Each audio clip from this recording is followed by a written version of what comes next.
Right, I'm off. See you later. Yeah, I'll come and see you. Yeah. What's wrong with her? You know it's about time. Oh, she's not still sulking just because he had a fallout with you. No. Well, she's getting on my nerves. Now she's like a flaming funeral parlour. Have a go at her, eh? Try and cheer it up a bit. I'll see you later. Yeah, see ya. Hey, do you fancy a fresh pot of tea? Eh? Oh, no. No, thanks. No, I'll have to get ready to go to the Rovers. Oh, I don't know. Day in, day out, mopping and stoning, brushing and scrubbing. It all only gets filthy again.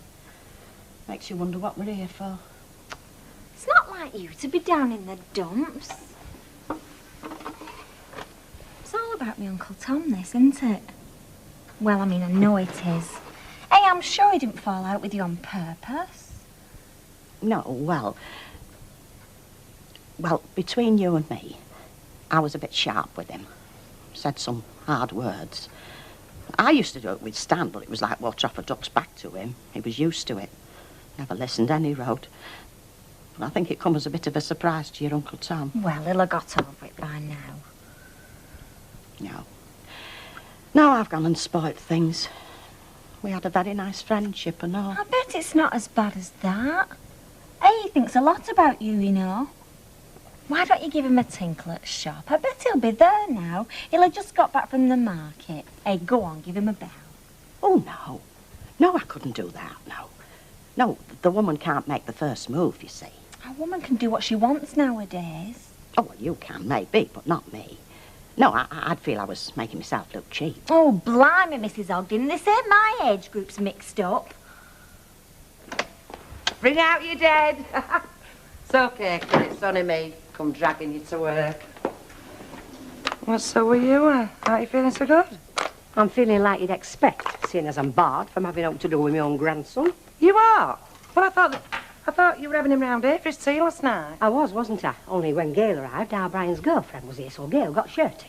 Oh, I had a row with It's jealousy, you see. Yeah, she still wants your Brian. Oh, no. They didn't have her out, Vera. Oh, no. It was me that got it in the neck. You see, it's Nicky that Gail's jealous about.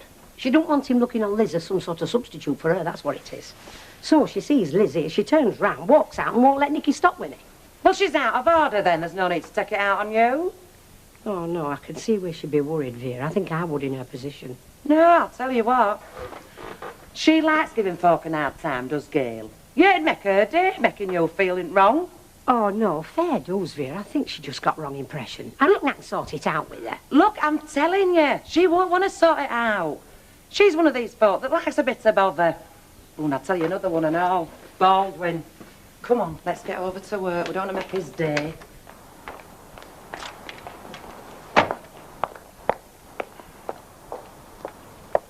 You open? Yes, Lavorda's in there. She'll save you. I expect you're feeling pretty pleased with yourself this morning, aren't you, Alf? Hey? Well, since my dad's dropped out of the election, I should think you're pretty well home and dry. Dropped out, Ken? Well, seeing as it was either that or lose his job, he didn't have much choice, did he? Well, it's news to me, is that? I knew nothing about that. Yeah, well, I expect your influential friends will fill you in on all the details. I can take Tracy to school if you like. No problem, seeing as I'm not one of the world's workers anymore. No, I'll drop her off. Actually, I'm not sure if I like being a lady of leisure. I think the novelty's worn off. You're not thinking of asking Al for your job back, I hope? Oh, you must be kidding. What, after the strokes he's pulled? Sorry, strings he's pulled, I should say. It was worth packing me job in just for the satisfaction of telling him exactly what I think of him. Yeah, I'd like to have done exactly the same with Statham. Trouble is, free speech becomes expensive when it costs you your job. I just want to tell you something, Ken. If you had packed your job in, told Statham to get knotted or whatever, and you had lost your job, I wouldn't have moaned at you, honest, I wouldn't. I know. I was always sure of that. You'd have backed me up, wouldn't you? Yeah, but let's face it, love, the job market being what it is, a quixotic gesture at my age carries a high price tag, and you and Tracy would have paid it. I mean, if it'd just been myself to think about, oh, no point talking about ifs, is there? Do you know what really gets me about all this? Alf's won, hasn't he? I mean, He's really fixed you, good and proper. I bet he's strutting about now, preening himself. And that's the way everyone else will see it as well.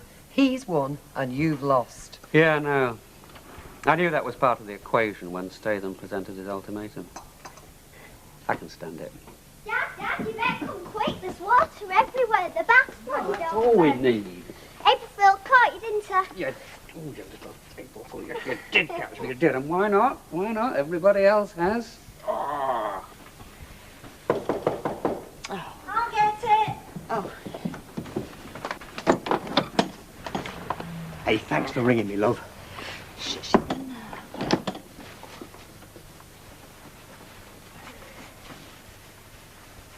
Now then, Hilda. Oh. Have I to chuck me hat in or not? Oh, hello. I'm just going to meet Kevin, Mrs. Ogden. Have a bit of dinner with him. I'll see you later. All right, love. Bye, Uncle Tom. Ta-ra, love. Well, I didn't think I'd see you calling round here again. Aye, certainly. Look, I've brought you £2 jerseys there. You can't beat 'em for flavour. Oh, thank you very much. Very partial to new potatoes. Now, listen, Hilda. I know you were a bit sharp with me yesterday. That's all right, because you were a bit upset, weren't you? And I should have spotted that. Oh, no. No, it wasn't your fault. I dare say you think I was just being silly. Being silly, now to sort, you're entitled to be upset. But what I'm saying is, are we going to spoil a very nice friendship over a little tiff? Well, that would be silly, wouldn't it? Well, I think it would. And we'd be a couple of daft apers if we allowed that Phyllis Pierce to throw spanner in works. Oh, well, desperate to get a chap, you see. Aye, well, she's no chance with me, because I am very choosy. So if you'd like to go to that dance this afternoon, only if you'd enjoy it, mind you. Well, it does take you out of yourself, doesn't it? Right, that's settled. Now I'll nip back home and get me glad rags on. I've got plenty of time. Why didn't you put your dancing suit on before you come over? Would I do that, Hilda?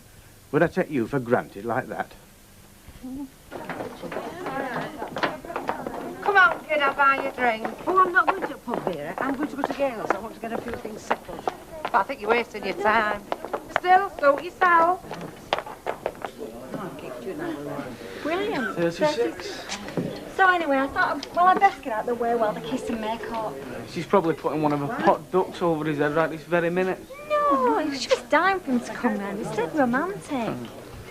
Hey, he brings a little presents from his shop. He bought her a cabbage one day, £3 of sprouts the next. Not bad. You don't bring me little presents. No, I will, love. I'll start bringing them home from work. A few spark plugs the first day, fond out, radiator cap the second. Just have a word with Betty. See if you can talk some sense into her. Why? What's up with her? Well, I keep telling her. She likes dancing. She's no religious objections to meeting fellas. Therefore, she ought to be going to this little dance at Percy Sugden's. Well, who would want to dance with Percy Sugden? I better keeps his cap on. Exactly. Who does want to dance with Percy? Mind you, there must be other blokes at these dances. I mean, then again, if they're still dancing, they're breathing, aren't they? Suppose any bloke's better than none. Oh, you see, Vera knows what she's talking about. She's got their jack to prove it. Now, when we finish here this dinner, I want you to go home and get your best frock on. It'll be a bit of fun. There you go. Cheers. Cheers. Not that there's much to cheer about in our house at the moment. Oh, I don't know. Ken kept his cool and he kept his job, in my opinion. He made the right decision. How can you say that? He's knuckled under to that stupid man Statham, and Alf Roberts as well. Everybody has to knuckle under sometimes, rather, darling. I mean, even if it's only turned into a job 5 days a week that you hate, if you're lucky enough to have a job at all. No, Ken was realistic. He put his family first. Yeah, well, I'm right behind Ken on this. I've told him that as well. See, he hates making compromises. He feels pretty bad about it. Everybody has to compromise. I tell you, I wish there was a way that I could make a living the way I wanted to and still have a clear conscience. Didn't know you had a conscience. Of course I had. I get the bank to keep it for me in a lead-lined box. I saw Alf Roberts this morning. Said about you feeling pretty pleased with yourself. Yeah, what did he say? He reckoned he didn't know my dad had dropped out. But he had a very smug look on his face. Yes, I'll bet he did. I know that smug look of his. First chance I get, I'm going to wipe it right off his face.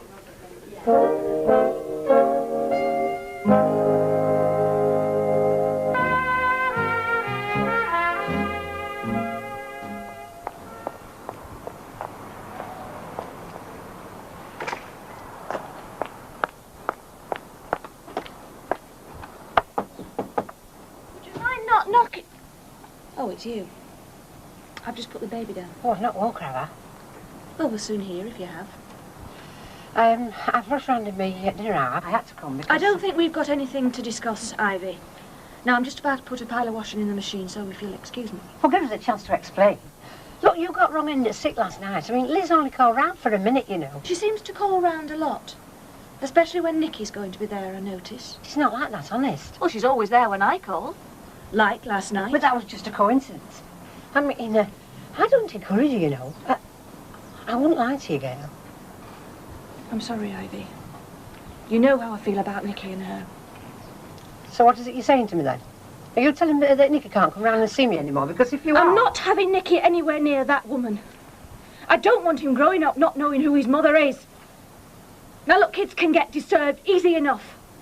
I don't want him growing up with problems like that. So I can't see my own grandson, is that it? I'm only trying to do what's best for Nicky. Oh, yes. Is that why you made a fool of his father, is it? Is that why you jumped into bed with Ian? Is it just doing your best for Nicky? Is that why his dad left home? Well, by the heck, all I can say is I don't blame him after all this. Because if this is you doing your best for Nicky, I don't think much of it. I'm not interested in what you think. And I certainly don't want to hear it. Well, you are going to. Because you're the cause of all this trouble in the first place, aren't you? With your carryings on. Don't you think that you're doing your best for Nicky? Because with you as a mother, it'll be a wonder if you don't turn up disturbed. You just think on. This is all you're doing, lady.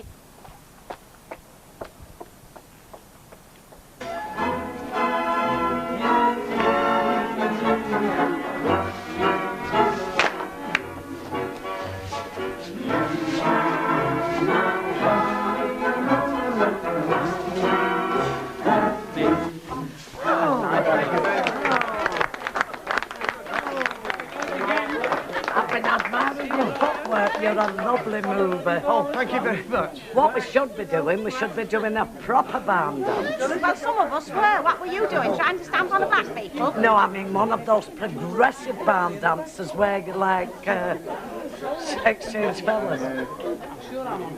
Hey, Percy, we want a progressive. No, we don't. We want an interval.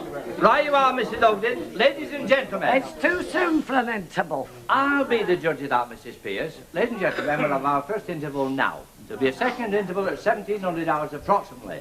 And thanks to the good offices of Madame Scott and Melodieu, refreshments are available. Thank you. Oh, do you know, I could have gone on dancing. I was just getting warmed up. Yes, so I noticed.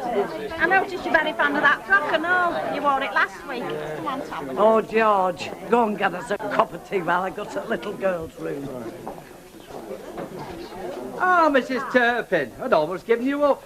Anyway, better late than never. Yes, well, I have to go home and get changed, you know, after we shut the Rovers. Well worth the effort. What a nice turnout. Thank you. Now, we're all friends here, know most people. Oh, George? You're not know George Daly, I dare say. No. No, we've not had the pleasure. Mrs. Betty Turpin, Mr. George. How do you do? Pleased to meet you. Now, George, I've got only one thing to see to, so I'll leave Mrs. Turpin in your good hands. Consider yourself signed for, Mrs. Turpin. Partners one, dancing for the use of. I'll expect to return in good order at the end of the dance, George. Have a good time. He goes on a bit, our Percy, eh? Still thinks he's in the army. I know he does. Every time he walks into the Legion, somebody shouts, "Attention, stand by your beds." Hey, Percy won't like that, would he? That's the trouble, I think he does. No, I just thought it'd be better all round for everybody if we had a quiet talk. I thought you might have popped into the shop, as a matter of fact. I've been waiting for you all day. Quiet talk about what, El? Oh, come on, love, you know what about. All this unpleasantness we've been having. What I'm saying is, can we put an end to it? Well, in my opinion, all this unpleasantness, as you call it, has been coming from one direction. Look, you see, you come here in all good faith to put things straight and you jump down my throat. Now, I understand that Ken is not standing for the election anymore. What do you mean, you understand? Come off it, Alf. It was you pulling strings to put the pressure on Ken. All I did, love, was stand up for myself. I didn't start this fight, you know. Look, let me put my cards on the table. I've been very upset about all this hearty-barty, you know, and I'd like things to be back where they were. I mean, I've been a very good friend to Ken, you know, and I thought he was for me. And I think very highly of you. And not just as an employee. Well, you know that. Yeah, well, don't expect me to speak for Ken. No, I'll talk to Ken. But right now, I'm talking to you. Now, can we let bygones be bygones? I mean, it's all water under the bridge anyway. I'd like you to come back and work at the shop. Oh, come on, Alf. After everything that's happened. Well, you like the job, I know you do. And I'll be glad to have you back, that's what I'm offering. There'll be plenty of folk glad to jump at that job, you know. Well, you better go then. Give him a chance of jumping. Now, if you don't mind, I'll have a lot to do.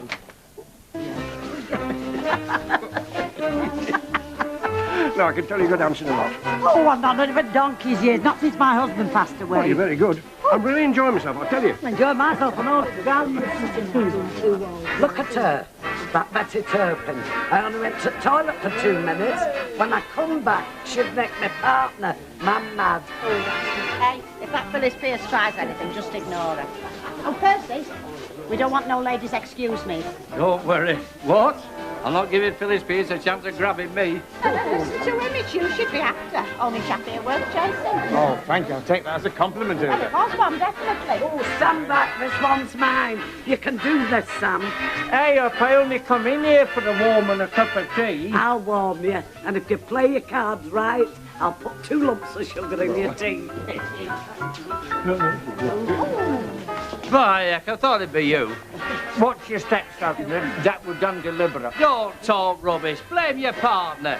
You shouldn't be steering him, he should be steering you. You dance your way, I'll dance mine. He can't dance. 2 left feet, that's his trouble. You what? Come on, my dear.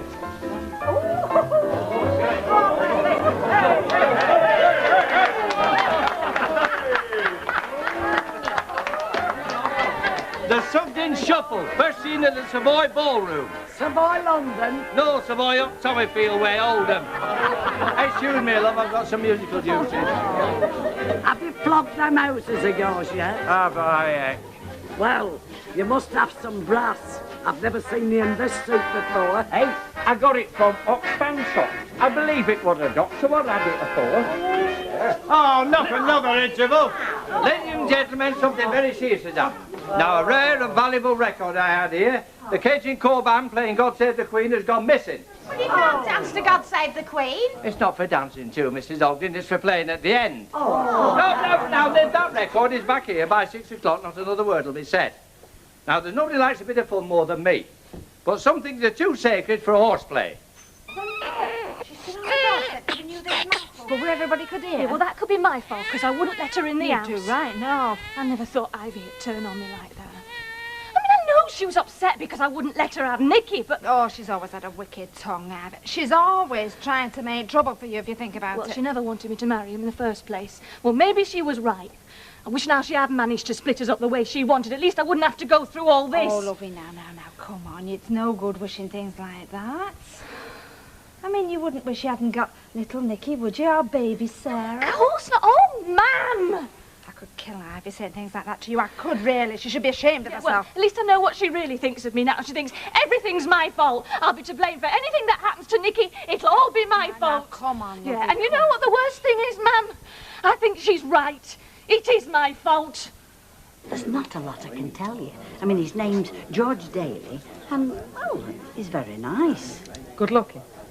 He's not a film star, but, well, he's all right. Is he married or what? Well, I didn't say. Well, I never asked him. Hey, you afternoon dancing crowd. You just don't care, do you? Home wreckers, the lot of you. Have you seen him again or what? Oh, give over. I don't know anything about him. We can always find out if he's a mate of Percy's. I'm not asking Percy. It's all round Weatherfield that I was chasing his mate. Good point. Good point. Oh, hello. Seen who's just walked in? Oh, I hope he's on his way over. Ah, Ken. Glad I saw you. I just wanted to say I'm very sorry you're not standing for the election. You're sorry? Yes, I'd have relished a good clean fight, which I'm sure we would have had. You know, no punches pulled in public, but the best of friends, I hope, in private. It was never clean, Alf, not from the word go. Ah, well, that wasn't my doing, was it? Oh, by the way, a bit of information for you. I've heard a whisper that Labour have got Frank Rearston to stand for you. Mind you, he won't be as strong as an opponent as you would have been. Not in my opinion, like. Now, can I get you a drink? No, thanks. Deirdre? No, I'm all right. Well, no hard feelings, anyway. Well, not on my part. My God, the hypocrisy of them. Well, you can see why I wouldn't go back working for him, can't you? Oh, my God, I wish I could have stood in that election and won and wiped that patronising smile off his face. Ken, I've just had an idea. You couldn't stand for the election and keep your job, right? Well, I can't get the sack because I've already sacked myself. So what's wrong with me standing? Might give Alf a fright. No, sorry, daft idea. It was just a thought. No, it's a brilliant idea. You say, nobody can stop you standing. And who's to say a husband can't be a wife's right-hand man? Are you sure I can't get a drink? No, absolutely sure. Yeah, Deirdre's got something to tell you. Oh? Yeah, go on, love. Don't keep half in suspense.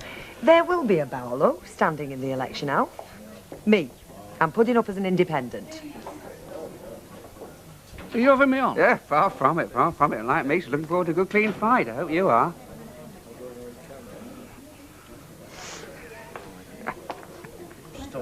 Gloria, you're back! Hey, what a sight for sore eyes. Are you all right, though? Yeah, I'm all right, Betty. Oh, it's a marvellous feeling walking back through that door again. Hey, back from Canada then, are you, love? Well, it's obvious she's back from Canada. She could hardly be stood there if she wasn't, could she? Nice to see you, love. Thank you, Mr. Sugden. It's nice to be back. We want to hear the lot. Everything that's happened to you. Bye, we're pleased to see you, love. Aren't we, Al? Hey? Oh, yeah, hi. Very pleased, hi. Well, I hope you're pleased with yourself. Hey, you don't come shoving I am your way telling in you there. right now, Ivy, don't you ever again speak to my daughter like you did today. She's in tears after what you said to her. I only said what I should have said a long time since, or I've been biting my tongue off to keep You from should saying be it. ashamed of yourself, picking on a girl who's just had a baby. She's no husband to help her, 2 kids to bring up, and you're slagging her off. Oh, no, I have stood quiet these last few months while you and her have been slagging our Brian. Oh, never mind your Brian. I've held my tongue while you've called him, but I'll tell you something, shall I? I don't blame him after what Gail did to him. You what? She is struggling to bring up 2 kids on her own. He is throwing her a few quid a week, and you are sticking up for him? I don't believe this. She cares for those kids, does Brian? Does he thump? He gives her nothing. He doesn't even give a penny to that new baby. And why should he? He'll see that Nicky's all right, of course he will. But why should he pay to another man's child? Oh, you stupid woman. It's his child, isn't it? And Gail can prove that in court and all if she wants to. Sam Bryant? Oh, I wasn't supposed to tell you that, but I have now, haven't I?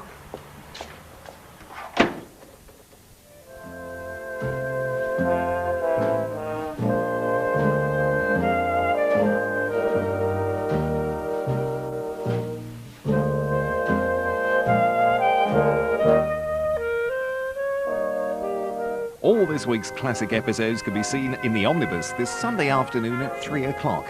This is Plus, where comedy comes in double measures, with watching at 7:30 and 3 Up, 2 Down in a moment.